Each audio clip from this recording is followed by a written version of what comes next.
The video was haunting. Captured by the drones of the occupying forces, it showed the exact moment when Yahaya Sinwor, the political leader of the Palestinian resistance, fought for his life before he was ultimately killed. For many viewers across the globe, this footage presented a stark contrast to the narrative pushed by the occupiers. They had described Sinwor as a man hiding deep within tunnels, far from the front lines, supposedly surrounded by hostages and explosives. But this video shattered that image. Here he was, dressed in combat gear, clearly on the front line, allegedly fighting for the liberation of the Palestinian people. The fact that there wasn't widespread global coverage of Sinwor's death spoke volumes. It suggested that the world may be growing more sympathetic to the Palestinians and their struggle for freedom from occupation. In Israel, too, the expected jubilation was notably absent. The grand celebration one might expect, following the death of someone the occupation government under Benjamin Netanyahu had labeled the greatest terrorist of all time, simply didn't happen. I'm even more scared now that we won't get anybody back. Why is that?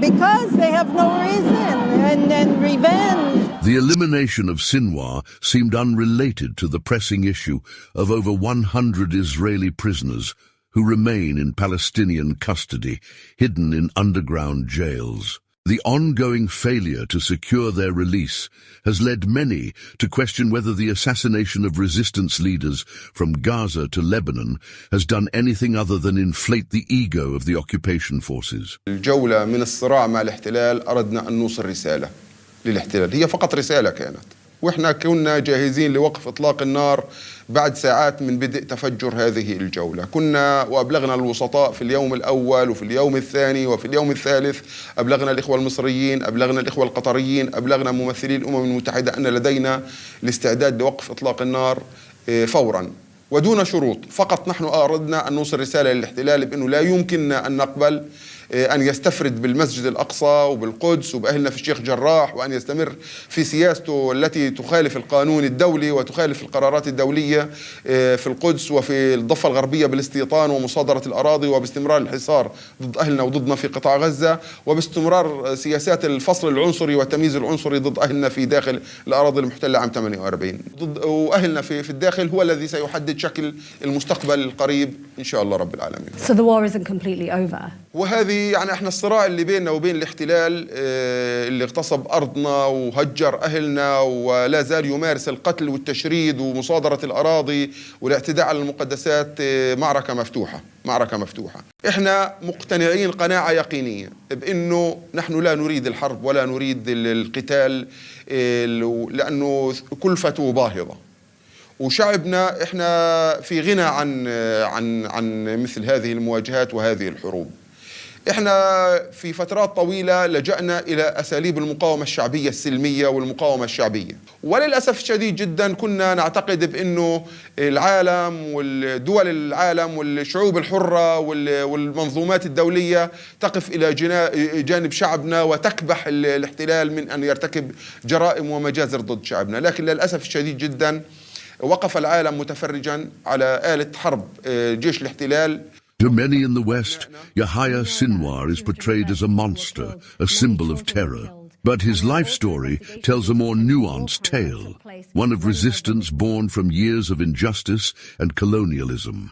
His decision to join the Palestinian resistance was deeply rooted in his experiences under occupation, fueled by the anger of generational oppression orchestrated by European settlers who claimed to be the rightful owners of Palestinian land. Sinwor is best known as the mastermind behind some of the most deadly Palestinian resistance attacks on what is now occupied Palestine.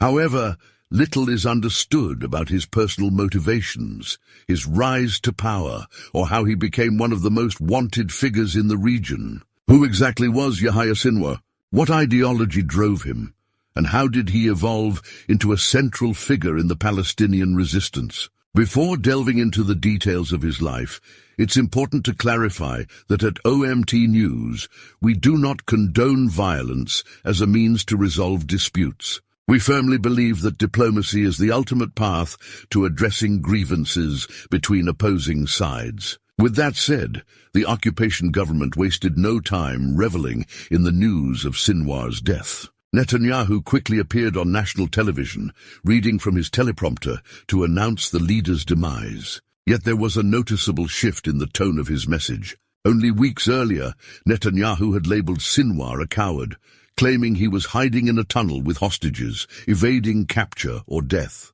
But the video evidence now circulating contradicted that narrative. There was no denying the image of Sinwar fighting and dying on the front line. Even the IDF spokesperson, who appeared on a prominent news channel, struggled to maintain the portrayal of Sinwar as a coward who had been hiding behind prisoners of war. Look, I'll tell you how I look at it. This mission is not over. Yes, of course, it's a significant achievement, but the mission is ongoing. And that's why the Prime Minister said last night that our highest priority, nothing higher, is getting out our 101 hostages still being held by Hamas. 36 of them, unfortunately, have been killed by Hamas. Some of them were killed on October the 7th, and their bodies were taken by UN staff, United Nations staff, into Gaza. But the mission will not be over until we bring all of our hostages home and dismantle Hamas's rule in Gaza. But we have brought that closer. Despite Sinwar's death, hopes for an easy prisoner swap between Israel and the Palestinian resistance dimmed further today. With his head held high. The resistance movement, in confirming their leader's death, dashed any remaining optimism within the occupation government that his demise might lead to a breakthrough in negotiations for the release of the 101 Israeli prisoners still detained in Gaza. The resistance made it clear that no prisoners would be released until the war ended and the occupation forces fully withdrew from Gaza. This unyielding stance was exactly what political commentators like Alexander Mercouris and Alex Christoforou had predicted. They had foreseen that Sinwar's death in combat wouldn't weaken the Palestinian resolve, but would instead harden their determination. Well, I think the first thing I'm going to say is that I'm not sure I would describe it as an assassination, because the Israelis have released a film, which perhaps they might have been wiser from their point of view not to do, which shows him dying in battle, fighting the Israelis, being very, brave and resolute in defending himself against heavy odds. So, of course, lots of people who, are part of his movement are going to be inspired by this. I'm not sure why the Israelis did that. I think this was a mistake. Now, my own view is very simple. Israel got itself into a hole. It is fighting in Gaza. It is fighting in South Lebanon. Its economy is tanking. Large numbers of people are leaving Israel. It's being drawn, or is pushing itself rather, into a conflict with Iran, where Iran has demonstrated that it has the capability to strike anywhere that it wishes within Israel, and its missiles get through. What the Israelis should do is that they've built up Sinwar. They made him into a terrifying figure that, people in Israel believe that he is. They can now say, if they are clever, the Israelis are clever and wise, that his mission accomplished, that they've killed this man, and now they can stop. They can agree a ceasefire in Gaza. They can agree a ceasefire in South Lebanon. They can call off the war with Iran. They can do all of these things and tell themselves and the world that they've come out ahead. Of course, they are not going to do that. They're going to plunge on. They're going to continue the war with all of the enormous problems that they're bringing onto themselves and all the devastation and misery that they're creating throughout the region. And when they do that, well, I've already said that Sinwar came across looking as a courageous fighter, defending himself. It's going to be an inspiration for more people. And for every Sinwar, there will be 10 others. Yeah, I'll agree with what Alexander said. I'm having a hard time understanding why they released this video. They could have just come out with a statement. maybe release some photos, and that would have been more than enough to confirm his death. It does look like all the indications are that that Netanyahu is going to continue the war, and there is the opportunity that he could end things. But we're getting reports now from a lot of media outlets, including outlets like Reuters, which are saying that Netanyahu is going to press on all the way to war with Iran. You know, I 100% agree with you guys. It makes no sense as to why they released that. They frankly, they made Sinwor look just as badass as he really was in his final last moments. You know, his arm was hanging off from what I could see in the video, and he's still fending off all these various attacks. I mean, it was something like out of a movie. It was incredible. But the practical implications are important here. Hezbollah has said that they're going to escalate the conflict against Israel. What that means, we don't really know. And then you have the question of Iran as well. How does Israel find an off-ramp here? Alexander, you mentioned the idea of just calling it off, but that leaves the question of the hostages. Hamas in the past has said they would give the hostages back at this point if a ceasefire is agreed to. But I think there's also a lot of people who feel like that this cannot end without a Palestinian state in some way, shape, or form, two-state, one-state, whatever it is. So where does Netanyahu go here from here? He's in a political mess as far as I'm concerned. Well, in my opinion, the Israelis have just been offered an off-ramp, and they're not going to take it, because what they want to do instead, or at least what Netanyahu and his team want, is they want to escalate. I mean, they could get a ceasefire in Gaza. They could get the hostages released. They could agree to negotiations.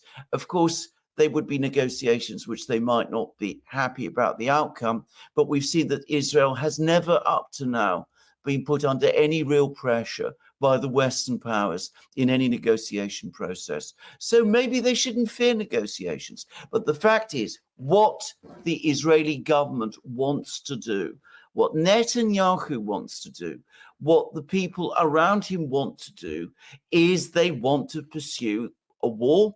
They want to destroy Hezbollah. They want to destroy Hamas. They want to reoccupy parts of Gaza or all of Gaza. Now they're talking about it quite openly. And of course, above all, first and foremost, most importantly, they want the war with Iran, because they think if they can defeat Iran and achieve regime change there, then that will enable them to restructure the whole of the Middle East in the way that they want.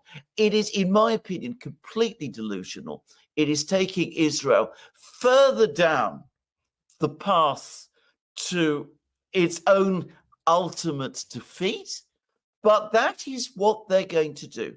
Far from treating this as an opportunity for an off-ramp, they're going to be encouraged and incited by this death of Sinwor, by this absolutely, correctly said, he died fighting.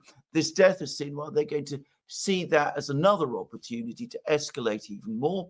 And as for Hezbollah and what it could do, well, there was an article just the other day in the Financial Times in which an actual Israeli official was saying that up to now, Hezbollah has only used a fraction of its rockets and missiles. It has been carrying out rocket and missile strikes on Israel, but it could carry out strikes on a regular basis that are far more powerful than those it has done up to now. So it has plenty of space in which to escalate if it chooses to do so. And that is quite probably what we're now going to see. Yeah, this has been perhaps the final off-ramp for a conflict with Iran. If Netanyahu were to take it, I think it's clear that, at least at the moment, he's not going to take it, and he's going to escalate to the war with Iran. Maybe there's a final opportunity to de-escalate after the election if Trump wins.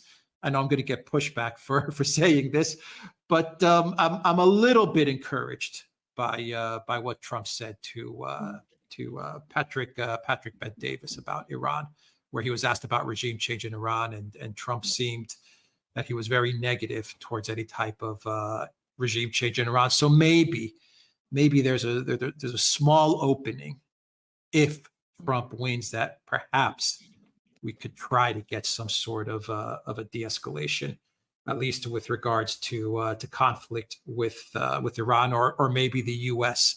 getting heavily involved in a conflict with Iran. But I think that's it. After the election, if Trump wins and we still don't get any kind of diplomacy or de-escalation, then war with Iran is inevitable, and we may get that war before the elections even take place. So we'll see. The Biden White House, as we have said in many videos, and that's Alexander has outlined in great detail, the Biden White House, Biden diplomacy, the State Department, Blinken, they've made a complete mess of this situation, and they handed Netanyahu a blank check, and he has been cashing in those blank checks for the past year. In the end, the death of Yahaya Sinwor seems unlikely to bring the swift resolution to the conflict that some in Israel may have hoped for. Instead, it highlights the deep-rooted complexity of the Palestinian struggle, where every assassination, every act of violence only seems to fuel further resistance. While Sinwor is gone, the broader movement for Palestinian liberation continues, and the challenges facing both sides remain as intractable as ever. Yahya Sinwor was a prominent Palestinian political and military leader who served as the head of the Palestinian resistance in the Gaza Strip. He was a key figure within the organization's leadership, often regarded as one of the most powerful individuals in Gaza due to his influence over both the political and military wings of the Palestinian resistance. Sinwor was born in the Khan Yunis refugee camp in Gaza in 1962, and he grew up under Israeli occupation. Sinwor had a long history of involvement with the Palestinian resistance, which he co-founded in the late 1980s as the group emerged from the Muslim Brotherhood. He played a significant role in organizing its militant operations during the First Intifada, the Palestinian uprising against Israeli rule, and was responsible for security and intelligence operations for the Palestinian resistance. In 1989, Sinwor was arrested by Israel and sentenced to multiple life terms for his involvement in the killing of 2 Israeli soldiers. He remained imprisoned until 2011, when he was released as part of a prisoner exchange deal that freed Israeli soldier Gilad Shalit. His release and subsequent rise to power made him a central figure in the military leadership of the Palestinian resistance, especially after he was elected head of the group in Gaza in 2017. Sinwor had a reputation for being a hardliner, supporting armed resistance against Israel. He was also seen as a strategist who shaped the Palestinian resistance's military tactics and policies. Under his leadership, the group focused on both strengthening its military capabilities and navigating political challenges in the Gaza Strip, where it maintained de facto control since 2007. He was a central figure in multiple conflicts with Israel, including the 2021 and 2023 Gaza-Israel conflict, and his leadership played a crucial role in shaping the Palestinian resistance's approach to the ongoing Israeli-Palestinian conflict until his death.